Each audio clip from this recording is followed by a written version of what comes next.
Hello friends, मैं Priyanka coaching class में आपका स्वागत करती हूँ। आज हम बात करेंगे क्लास 12th के चैप्टर नंबर 11th यानी कि एसी करंट। ठीक है, AC current and DC current. Okay, AC current and DC current से रिलेटेड हम कुछ क्वेश्चन पढ़ेंगे, जैसे कि प्रत्यावर्ती धारा और दिष्ट धारा।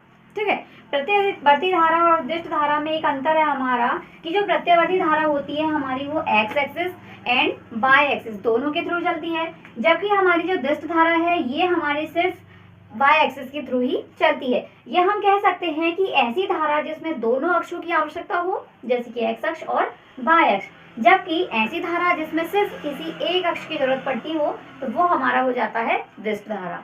ओके, इसमें हमारी कुछ डेफिनेशंस है, जैसे कि बात करें आयाम, यानी कि एक पूर्ण जितने डिग्री पर भी कोई भी प्रत्यावर्ती धारा जितना अधिकतम आयाम, यानी कि जिस आयाम पर वो धारा अधिकतम होती है तो वह इसका आयाम कहलाता है, या हम कहें उसके अधिकतम मान को आयाम कहते हैं।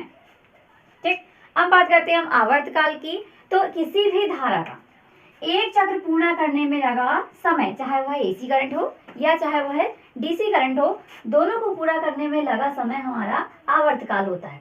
ठीक, उसके बाद हम बात करते हैं कि हमारी आवृत्ति। ओके, आवृत्ति जो होती है 1 सेकंड में किसी भी धारा द्वारा तय किए गए चक्रों की संख्या, यानी कि ऐसी धारा या तो वह प्रत्यावर्ती धारा या वह हो सकती है दिष्ट धारा जो 1 सेकंड में जितने भी चक्र पूरा करेंगी तो वह हो जाएगी आवृत्ति। ठीक, अब बात करते हैं हमारा नेक्स्ट में आता है कि जो हमारी प्रत्यावर्ती धारा और दिष्ट धारा होती है इसकी कुछ दो क्रियाएं होती है, अग्रगामी और पश्चगामी।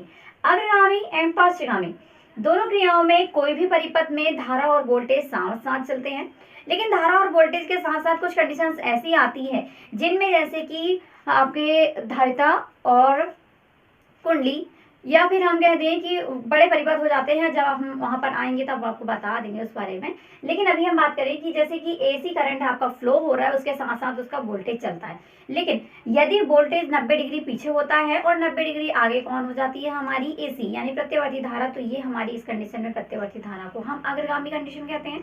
यदि हमारी प्रत्यावर्ती धारा वोल्टेज से पीछे हो जाए तो उस कंडीशन में हम कहेंगे कि धारा हमारी 90 डिग्री पश्चगामी है।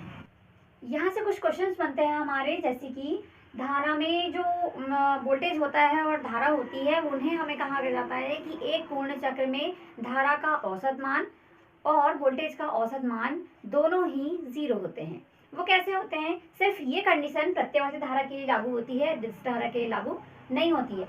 देखिए, प्रत्यावर्ती धारा में अर्ध चक्र में हम +1 दूरी तय करती है धारा और दूसरे अर्ध चक्र में -1 यानी कि ऋण की ओर तय करती है, तो हमारा -1 और +1 दोनों मिलके क्या हो जाते हैं? 0 हो जाते हैं।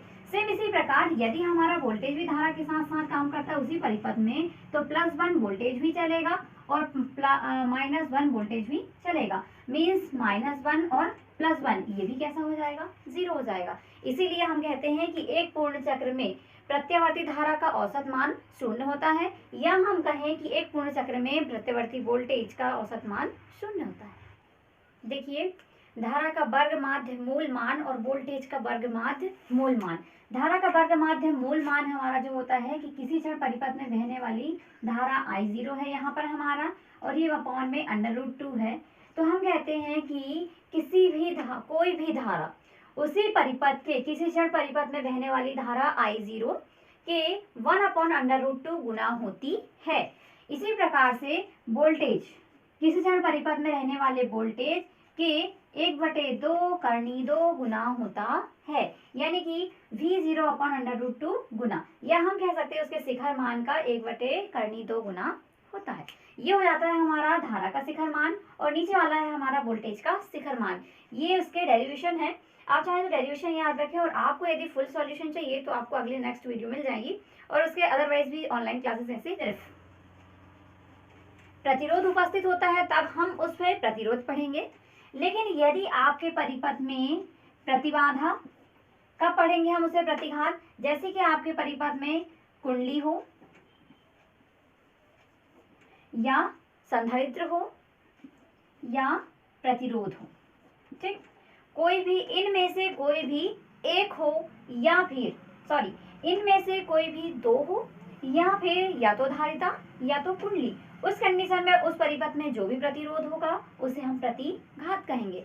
लेकिन यदि हम बात करें कि इन दोनों में से या तो हमारा कुंडली और धारिता दोनों साथ में हो या फिर ये तीनों ही साथ में हो, तो उस कंडीशन में हम उस प्रतिरोध को, वहां पर जो भी प्रतिरोध उपस्थित होगा उसे प्रतिबाधा कहेंगे। ओके, अब नेक्स्ट कंडीशन आती है कि कंडीशंस कैसे बनेंगी। जैसे कि हम धारिता Cl, धारिता को C तक पढ़ते हैं, कुंडली को हम L पढ़ते हैं, और जो हमारा प्रतिरोध होता है उसे R पढ़ते हैं। तो इस प्रकार से हमारे 6 कंडीशंस आएंगी। फर्स्ट केवल प्रतिरोध, सेकंड केवल धारिता, थर्ड केवल कुंडली, या केवल, हम कुंडली को इंग्लिश में प्रेरकत्व भी कह सकते हैं, या तो यहाँ पर हमारा केवल प्रतिरोध, केवल धारिता, केवल कुंडली या प्रेरकत्व।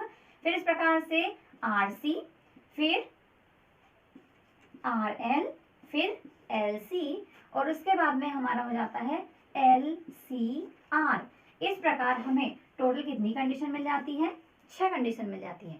ये 6 क्वेश्चन आपके लिए मोस्ट इंपॉर्टेंट है। इसमें कुछ पॉइंट्स होते हैं हमारे, जैसे कि धारा का शिखर मान, ठीक है, धारा और वोल्टेज के बीच कलांतर, कुछ क्वेश्चंस इनमें से ऐसे हैं जिनमें अनुनादी आवृत्ति का व्यंजक, यानी कि जहां पर आपकी कुंडली और धारिता दोनों का प्रतिरोध यदि सेम हो जाता है तब हम उसे कह देते हैं अनुनादी आवृत्ति, ठीक है।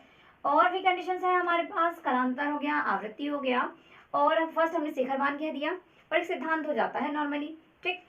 तो इन टॉपिक के आधार पर आपके ये 6 क्वेश्चंस बनते हैं। इस तरीके से हमने यहाँ पर आपको 10 से 12 क्वेश्चंस को एक्सप्लेन कर दिया है, और जो भी आपको इनसे रिलेटेड और भी मटेरियल चाहिए तो आप हमें कमेंट कीजिए, हम आपको बेहतर तरीके से और बेहतर वीडियोस में देंगे। L, C और R यानी कि कुंडली, प्रेरकत्व या धारिता, कंडेंसर, और R रेजिस्टेंस, ठीक है। इन तीनों चीज़ों को जोड़ने का या सिस्टम में जोड़ने की 2 प्रोसेस होती है हमारे साथ। एक होता है हमारा सीरीज सिस्टम, या हम जिसे श्रेणी क्रम कहते हैं, और सेकंड होता है हमारा समांतर क्रम। ओके, तो श्रेणी क्रम में हम पहले L, फिर C, फिर R को इस तरीके से जोड़ते हैं और उसमें यानी कि प्रत्यावर्ती धारा को प्रवाहित करते हैं, तब हमारा इसे कहते हैं हम समांतर क्रम, श्रेणी क्रम। और उस कंडीशन में फिर सेकंड आता है हमारा LCR का समांतर क्रम। यहाँ पर हम पहले L, फिर C, फिर R, इस प्रोसेस में यदि हम उसे जोड़ते हैं और उनके दोनों सिरे हमारे मान लो A और B है, A B सिरों को AC से जोड़ देते हैं, तब हमारा ये पूरा हो जाता है समांतर क्रम। इस प्रकार हमारा प्रत्यावर्ती धारा का श्रेणी क्रम, और ये हो जाता है समांतर क्रम, ठीक है।